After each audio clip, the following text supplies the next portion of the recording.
Well, back in our first installment of the new GRITtv Digs investigative series, Conspiracy Tactics, we were introduced to a new concept in the anti-choice movement, the co-opting of civil rights movement language and strategies to break up the progressive coalition.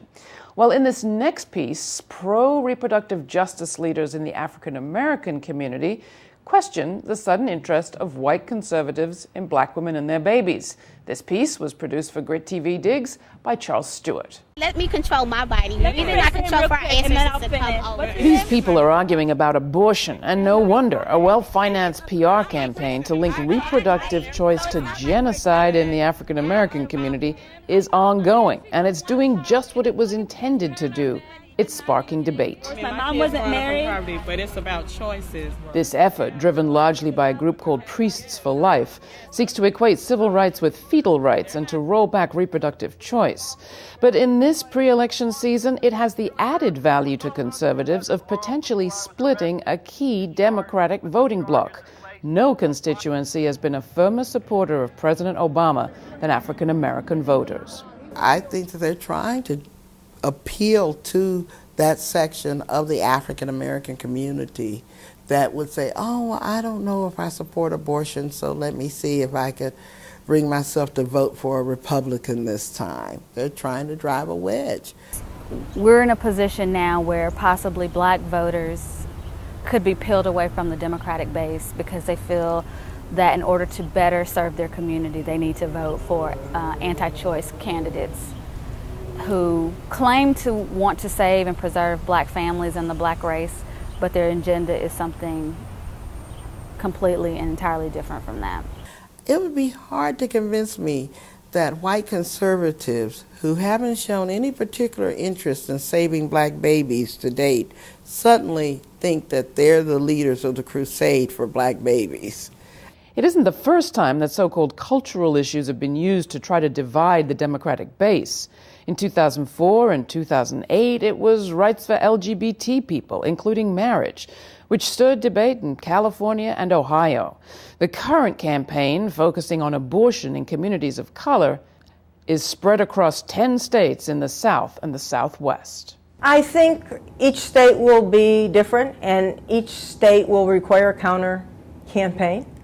But I don't think they will be successful in what they're attempting to do. They haven't been successful in the past with these inflammatory campaigns when we've been able to show the truth behind what they're attempting to do. And it doesn't ring true with women's lives.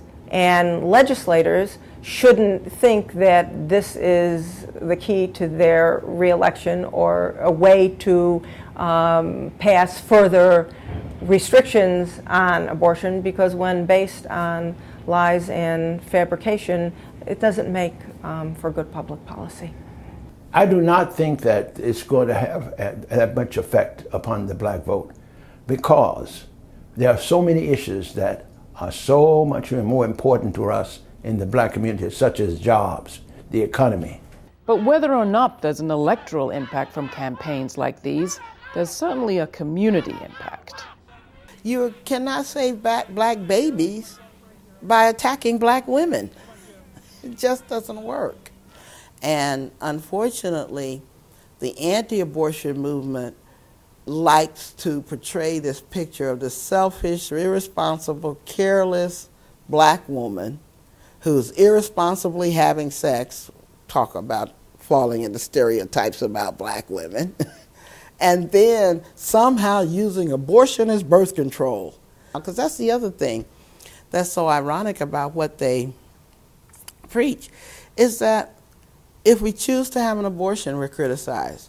But white America will equally criticize us if we choose to have a child, and accuse us of overbreeding, overpopulating the earth, not controlling our children, ruining the educational system. I mean, so we're damned if we do, damned if we don't. People fighting for reproductive justice are doing their best to counter with voter education projects, polling, and opinion research. So we want to know more about what our community thinks, but we want to be proactive. So wherever these people go around the country, putting up these billboards or sponsoring this legislation, there's a group of organized black women saying, trust black women. We can make the decisions for ourselves and our bodies, and we do not need you. Thank you, white folks, telling us what to do. And the church will have a critical role too. In lots of places, not much happens without the approval of the local pastor.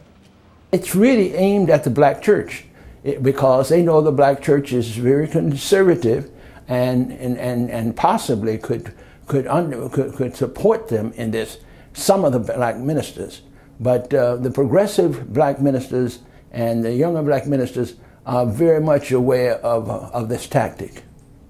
The hope of the South is the fact that they have some very young, thoughtful black ministers, and I believe that they are going to counter this. They are going to stand up, and they are going to inform their congregations that this is only a ruse in order to get them to support the agenda of the conservative people in this country. Is there a deeper motive too? It's a movement that has been delegitimated by its violence, by its murders, its bombings, its assassinations, its violent tactics. That's what most people think of when they think of the anti-abortion movement. They don't think of peaceful protesters trying to project and protect a moral cause. And so I think they're desperate for moral legitimacy right now. Critics are confident that the drive to equate fetal rights with civil rights will fail, to vilify choice, and to split the black vote. There are people who are in power who don't always have our best interests at heart.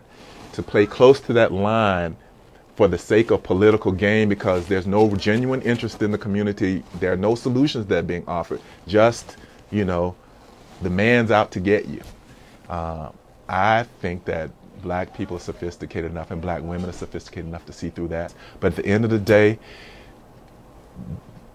black people have figured out how to survive. Black women in particular have figured out how to survive and to nurture their communities. They've done that, they do that, and they will continue to do that.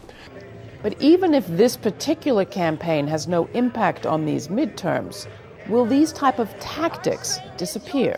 They win by losing if they can get the majority of the American people to believe that sex selection abortions is a problem in this country, which they're not, and that race-selected abortions happen in this country, when they don't.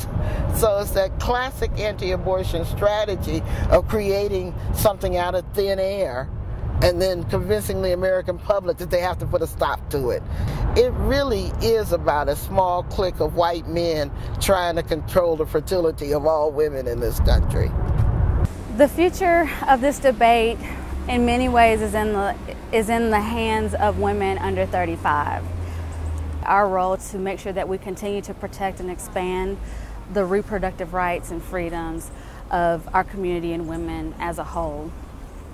And then there's also a huge amount of responsibility that is in the hands of the women who come before us, women like Loretta Ross and her generation of sheroes that lived their lives prior to Roe v. Wade, because we need them, we need to stand on their shoulders so that we can create a strategy moving forward that really does help us educate people as necessary, but create a strategy that is sustainable and long-term for generations to come.